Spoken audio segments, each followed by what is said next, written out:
guys, it is me, Bryanna, or now I get called a lot by Molina. Well, I'm almost 5 months late with this video, but I am graduated from Navy boot camp. I wasn't very good at it. Since being out, I've come to appreciate what we went through, and I do feel like it is like that rite of passage. Before we get down in the breakdown of, like, I guess I'm gonna do it by week, what every week is kind of like, I wanted to do vocabulary words because there's a lot of different things that we say that don't really make sense, so I'm gonna do that. Head is the bathroom, so whenever you say something about the head in boot camp, it's talking about the bathroom. So if you want to be part of head crew, you're part of the little cleaning crew that cleans the bathroom. So that's an important one to know. So RPOC is top dog. He's like the leader. He's the one who was selected. We got ours switched out twice. We had one, and then there was another guy. He came and he became our RPOC. We were also an integrated division, so it can be male or female, but for our house, it happened to be a male. So AROC is basically the second person right under RPOC, second in command for the recruits, and they are the ones who usually sing the cadences, and they also just kind of reiterate whatever RPOC says.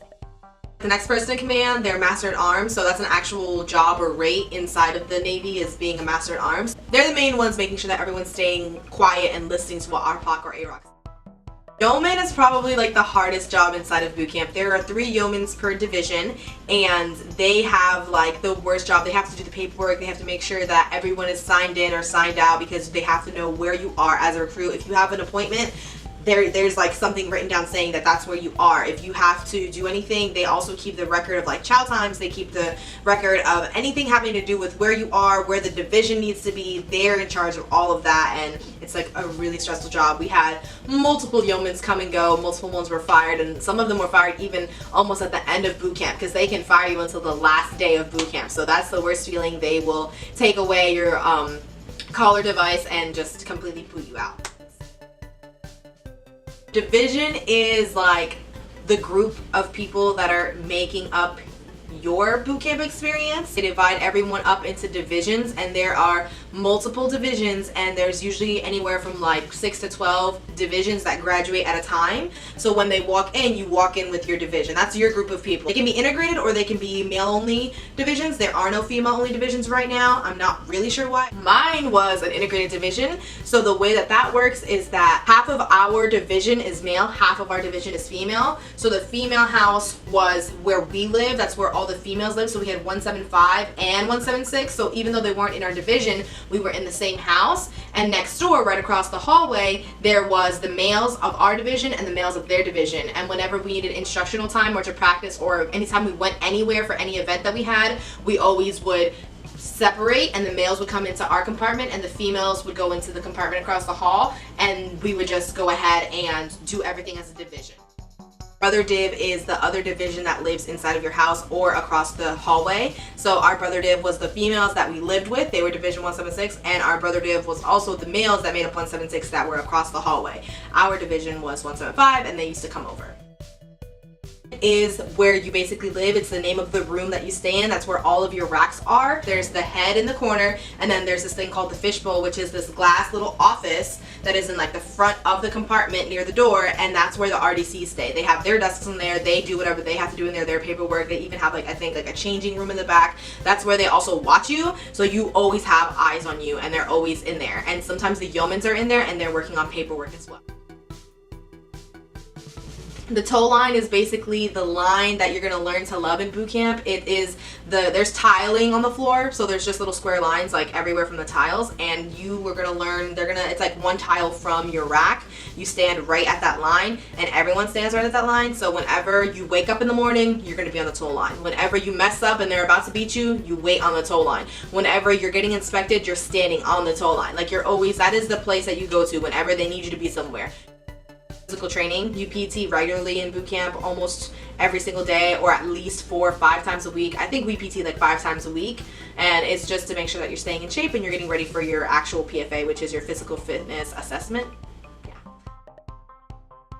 IT is intensive training, and actually I believe it's ITE, so it stands for intensive training exercises or exercise. So but you can also just, like, everyone just says IT. They don't say ITE. Like, most of the time you just drop the IT. So you're getting IT, you're getting intensively trained. So that's usually a word you don't want to hear, and that can happen many different ways. They can IT you, like just the female house. Sometimes we got beat as females because we get hits on the bathroom or we didn't make our racks correctly. And then other times it could be our division. If 175 males were with the 175 females, we messed up as a division in something, then we're gonna get beat as a division. And then on the really, really special occasions, they would take 175 and 176 and they'd put us in one compartment and they'd beat us together, and that was a divisional IT, and that was really, really bad. It was really bad. Okay, so we just got here to the MEPS building. Sorry, I had a minute, but I'm walking to there. I ran here because they said we weren't allowed to bring nothing, so I thought just leave the camera because they were gonna be like, you can't bring the camera. But I just asked, and they said that cameras are allowed, so I just went to go get the camera. But Pedro and my mom are inside waiting already. Bree's in another room, we can see her. And I'm out of breath, I'm sorry. But that's it really. I'm gonna record when we get in there. I'm gonna try to find her and put her on camera so you guys can see her. But she is alive, she's well, she's excited, as we all are. But yeah, this is the last video of me being and seeing my sister in flesh. So all right, recording.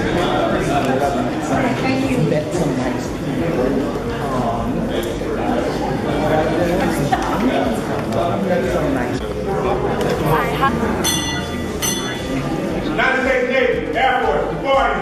Yeah, Bree!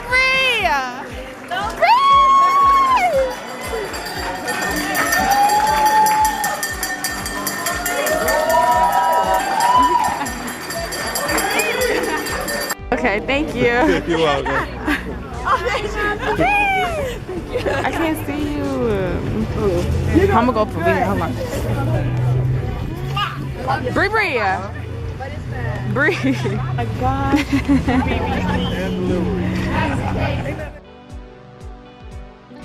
When I was actually in boot camp, I was so unhappy. Every day was dreadful. I was really sad. I used to call home and I used to tell my mom, I don't think I'm gonna make it through this. Like, I'm gonna just come home. Almost every day, the entire time I was there, I would write down a few notes of what I was doing. And a lot of the first 2 weeks is just labeling and learning how to run without sleep.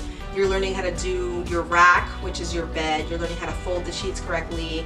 You have to keep everything inside of the rack in a certain manner. So you go to uniform issue. Within the first couple of days, they get everything done for you, as far as you get medical done. So you get glasses. These are the glasses. Blind as heck, so I'm like wearing contacts and I'm double blind, but these are them. Stylish. I hated them, especially when you're getting like beat. Basically, that was like the first few weeks was learning the military ways and things like that. Every week we would be learning new things. We learned about guns, we shot 9mm. We did, of course, the swimming test. We did our physical test, so we had to do our push-ups, crunches, and run within a certain requirements based on our age. Even if you can't swim, you can make it in the Navy because they're gonna teach you the right way to swim. There was some people in my division that they went back until almost graduation time and they kept going back every week to swim. They would go to swim and finally they got it and they passed and they made it through. We did Hell Week is like the 4th week. It wasn't really that bad. It's just they switched the schedule. This week you woke up at like 3 and you went to bed a little earlier. Everything really zoomed by quick that week. I did keep like notes, like I would try to write a few things at a time. Reading all of what we did day by day, it all becomes very similar. So basically week 5 and 6, you're already like the senior class, I guess, or whatever you want to call it. We're the senior division and you have stood watch, you know how to read and run and write a deck log. Whenever you go on watch, you have to explain things to the younger people. You already have finished a lot of your testing and like your inspections for uniforms, passed your gun inspection, and you know the different uniforms. You're learning military bearing, you are learning different ranks, so you're kind of getting put together and you're just waiting to graduate. You're also waiting for battle stations, which is the whole point of basically Navy boot camp. So battle stations, can't really talk about it, can't really say what it is, but it was definitely a trying experience, and like most of boot camp, the hardest part for me, I think, was staying awake. There's difficult parts of it besides that, but the hardest part is staying awake. I wanted to fall asleep every 2 seconds. I think the biggest thing I'll remember is once I was done with it and when I got to call my mom. I remember we got beat because girls were falling asleep in the bathroom and they were like, who was falling asleep in the head?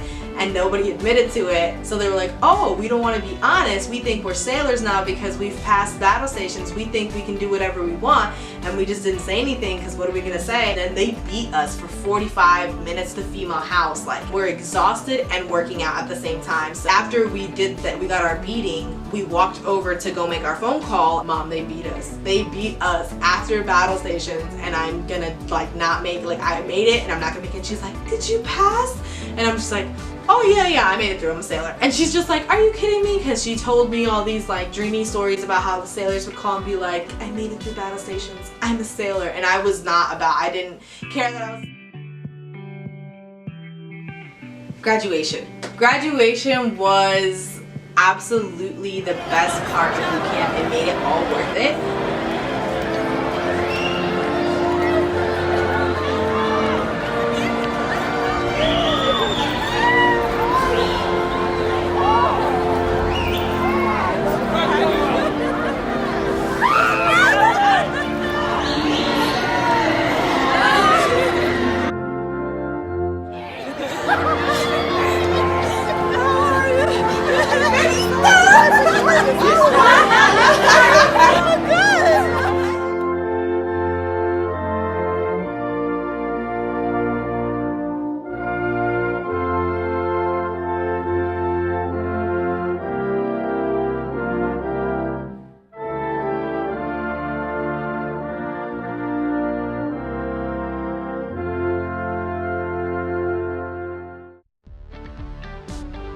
The best advice I got was don't count the days, count the meals, count the chows. In the morning sometimes, but before we even went to breakfast, we would mess up in something and they'd say drop, and you drop. I would just focus on chow. I'd be like, you know what, I have to make it through this, I have to keep going because that cereal is waiting for me and I gotta go. I used to wait for every chow, and that was honestly what got me through boot camp. This is the regular uniform, and this gets sewn on.